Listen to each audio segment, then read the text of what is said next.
자, 그러면 자연적인 본성은 되게 나쁜 거구나. 그렇지 않습니다. 앞서 말씀드렸지만 예수님도 이 자연적인 본성이 있어야 신체의 안전과 번식을 위해서 주신 본능이시거든요. 아멘. 그러니까 도덕적인 본성을 가진 인간들은 자연적인 욕구, 다시 말하면 단지 먹고 싶다고 해서 훔쳐먹지는 않는다는 거지. 죽이고 싶다고 해서 죽이지는 않는 거죠. 즉 자연적인 욕구를 도덕적인 욕구로 통제해 나가면서 조절하면서 살 수 있는 존재가 인간이라는 거죠. 아멘. 그러니까 이겁니다. 도덕적인 본성이 타락하면 자연적인 본성 역시 타락합니다. 그래서 타락한 영혼의 명령을 받아서 커다란 악이 그 마음에 좌정하게 되면서 실질적인 마음과 삶에서 나타나기 시작해요. 그러니까 여러분이 이제 몸을 위해서 좋은 음식을 먹어야 되잖아요. 좋은 음식을 먹는데 건강을 위해서 음식을 찾는 자연스러운 본성에서 출발한 이 자연적인 식욕이라는 것이 지나치게 음식을 탐내는 탐욕으로 흐르게 되는 거죠. 탐욕으로. 안전한 장소에서 안전하게 살고 싶어하는 욕구가 화려한 거처를 마련하는 물질에 대한 방탕으로 흐르게 되는 거죠. 자연적인 욕구를 통제하는 도덕적 욕구가 없기 때문에 그렇지. 그래서 하나님의 선함은 뭐냐면 생육하고 번성한다. 이거는 자연적인 욕구거든요. 그런데 다스리고 정복하라는 것은 도덕적인 욕구예요. 그러니까 본능적으로 자연적인 욕구에서 우리가 생존하고 번식하지만 그것을 다스릴 때, 정복할 때는 도덕적인 욕구가 필요해요. 그래서 정복하고 다스림 속에서 우리가 좀 더 나은 질 높은 삶을 살 수가 있는 거예요. 자, 이걸 개인적으로 우리 속에 들여다보면 우리 속에는 짐승 같은 자연적인 욕구가 본성이 살아있고 또 하나님이 주신 도덕적인 욕구, 도덕적인 본성이 우리 마음속에 둘이 공존하고 있어요. 그래서 내 마음대로 살고 싶어 하는 욕심에 의해서 내가 끌려가고자 하고 또는 좋은 것을 보면 탐욕하고 싶어 하는 그러한 마음들을 하나님이 주신 말씀의 도덕적인 본능으로 그것을 이겨나갔을 때 그게 다스림과 그것이 정복하는 역사죠. 그랬을 때 비로소 뭐가 보이느냐 하면 영원이라는 나라가 보이게 돼요. 영원이라는 것이 보이게 된다는 거죠. 그러니까 우리 모두가 다 이런 도덕적인 욕구에 의해서 다스림을 온전히 받는 사람은 없어요. 왜냐하면 이제 다윗이 하나님의 마음에 합한 자였었어요. 그런데 시편 51편을 한번 보세요. 시편 51편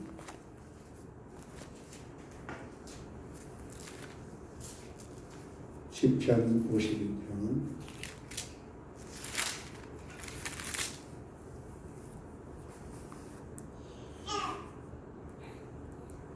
시편 51편 제목을 보세요. 다윗의 시 인도자를 따라 부르는 노래. 다윗이 밧세바와 동침한 후 선지자 나단이 그에게 왔을 때 이라고 기억했죠. 자, 5절 보세요. 5절 같이 읽습니다. 시작. 내가 죄악 중에서 출생하였으며 어머니가 죄 중에서 나를 잉태하였나이다. 다윗이 자기의 부하 우리아의 아내 밧세바와 동침하고 간음한 후에 그 죄악을 누구에게 돌리냐면 죄악 중에서 출생하였으며 어머니가 죄 중에서 나를 잉태했습니다 라고 원죄로 돌리는 거예요. 원죄로.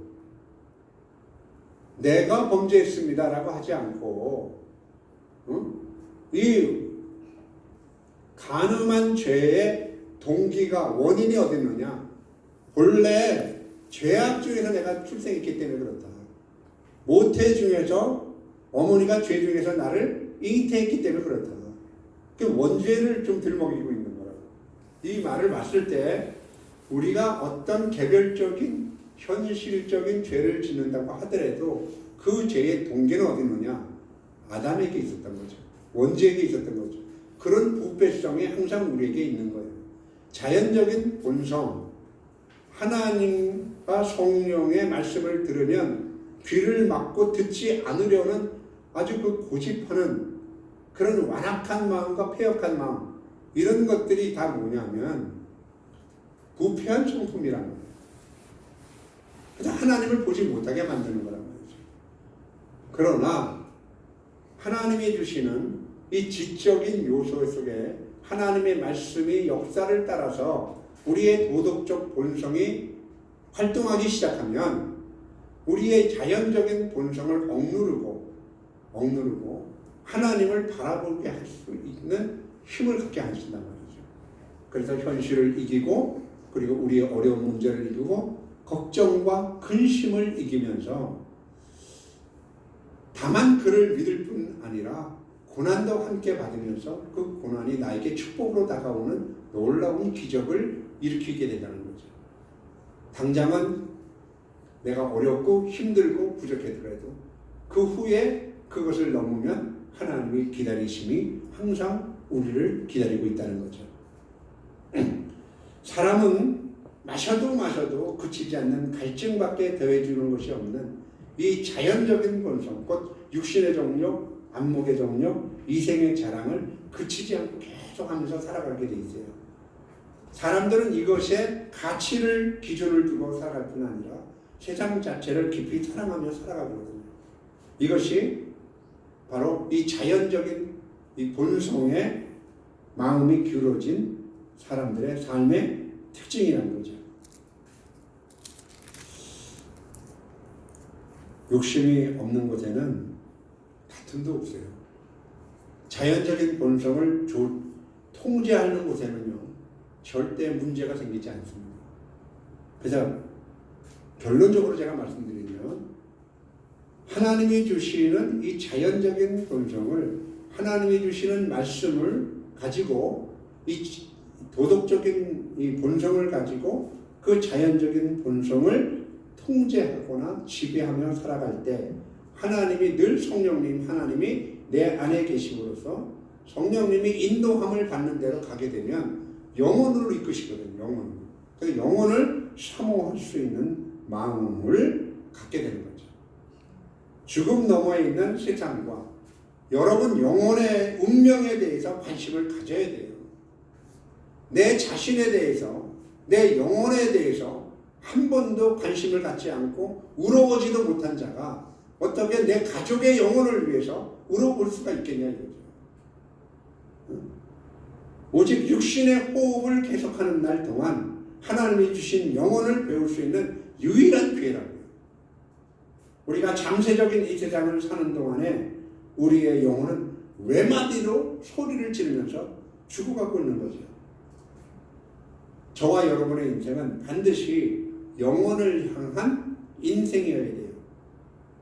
결코 깨달게 된 삶의 허물을 감추기 위해서 육체의 명령을 따라 멋대로 살아가는 장난 같은 인생이 될 수가 없는 거죠.